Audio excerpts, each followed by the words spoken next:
یہودی اور بنی اسرائیل ایک ہی مطلب ہے ان دونوں ورڈز کا؟ رائٹ نو، بلکہ یہ ایک بہت بڑی غلطی ہے جو ڈیلی ہم سارے ہی کر رہے ہیں، کیونکہ یہودی اور بنی اسرائیل ان دونوں ورڈز میں بہت بڑا ڈیفرنس ہے۔ آج سے 4000 سال پہلے ابراہیم علیہ السلام فلسطین، جسے اس زمانے میں کنعان کہا جاتا تھا، ادھر پہلی بار آباد ہوئے، جدھر ابراہیم علیہ السلام کے 2 بیٹے ہوئے، اسماعیل اور اسحاق۔ تو رات میں اللہ نے ابراہیم علیہ السلام کے دونوں بیٹوں سے وعدہ کیا تھا کہ میں تم دونوں کو گریٹ نیشنز، عظیم قومیں بناؤں گا، اور تم دونوں کی اولاد بہت زیادہ نمبرز میں ہوگی۔ اسماعیل علیہ السلام فلسطین کو چھوڑ کر عرب میں مکہ میں آباد ہو گئے، لیکن اسحاق علیہ السلام اپنے والد کے ساتھ فلسطین میں ہی رہے۔ پھر اسحاق علیہ السلام کے ایک بیٹے کا نام یعقوب تھا، جسے اسرائیل کے نام سے بھی جانا جاتا تھا۔ یعقوب علیہ السلام کے 12 بیٹے تھے، اور ان ساروں کے نام یہ تھے، لیکن یعقوب علیہ السلام ان 12 بیٹوں میں سے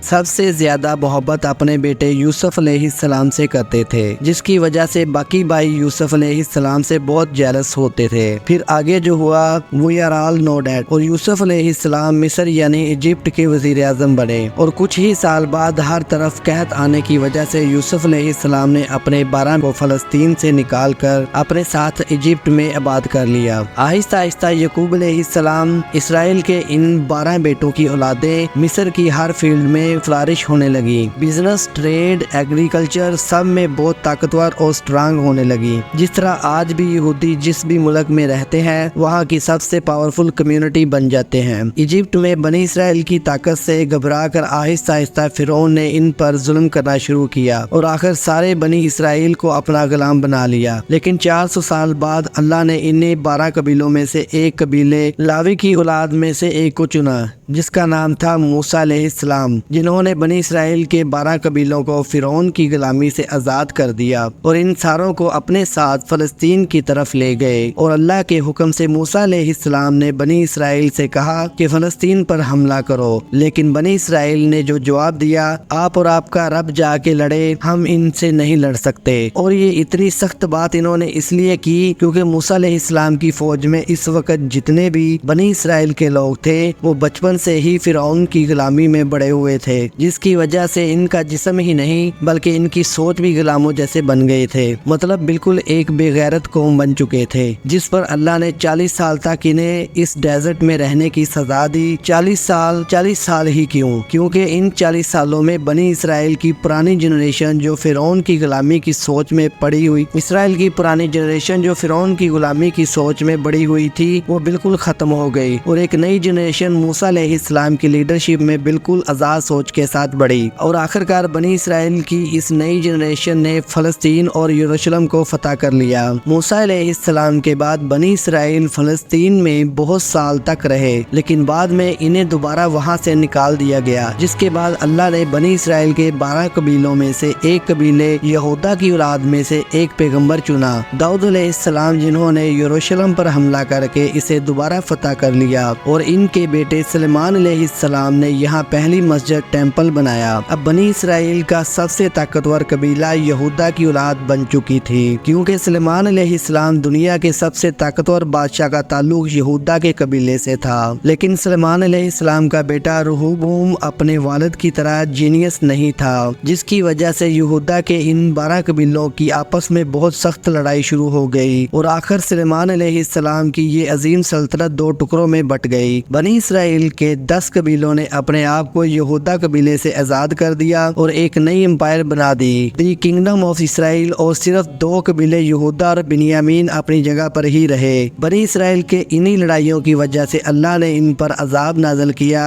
نیو سیرین امپائر کی شکل میں، جنہوں نے سیریا سے فلسطین پر حملہ کیا اور کنگڈم آف اسرائیل ان 10 قبیلوں پر قبضہ کر لیا، اور اسرائیل کے سارے کنگڈم کو بالکل تباہ کر دیا، جس کی وجہ سے بنی اسرائیل کے 10 قبیلے اپنی جان بچا کر فلسطین سے ہر طرف بھاگ گئے۔ اس کے بعد اسیرین امپائر نے سلیمان علیہ السلام کی سلطنت یہودا قبیلے پر بھی حملہ کرنے کی کوشش کی، لیکن وہ اسے فتح نہیں کر سکے۔ اب یہاں مسئلہ یہ ہوا کہ بنی اسرائیل کے 10 قبیلے فلسطین چھوڑ کر بھاگ گئے، اور ان میں سے بہت سارے ریفیوٹیز دریائے فرات کے ایسٹ میں آباد ہوئے، اور آہستہ آہستہ ان کا ریلیجن اور کلچر بالکل بدل گیا۔ دنیا میں بنی اسرائیل کے پرانے ریلیجن پر صرف 2 ہی قبیلے باقی رہے، یہودا اور بنیامین کا قبیلہ۔